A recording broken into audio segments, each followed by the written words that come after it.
దేవుని పరిశుద్ధ నామమునకు మహిమ కలుగునుగాక. రండి నమస్కారం చేసి సాగిలపడుదము. మనలను సృజించిన యెహోవా సన్నిధిని మోకరించుదము. నేడు మీరు ఆయన మాటను అంగీకరించిన ఎంత మేలు.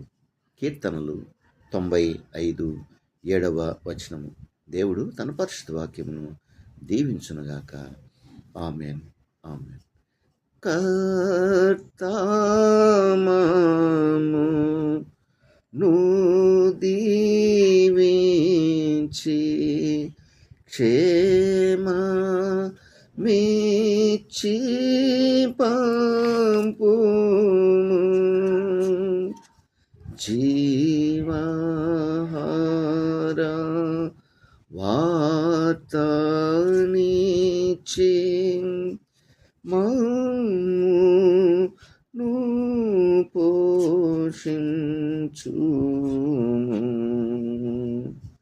ఈహా నిన్ను వేడుకొని బాహుగా స్తుతించుము. పరమందు చేరింకా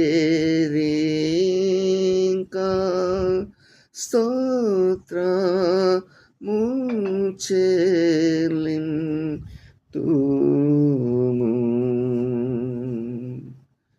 దేవుడు తన పరిశుద్ధ వాక్యమును దీవించునుగాక. ఆమేన్, ఆమేన్.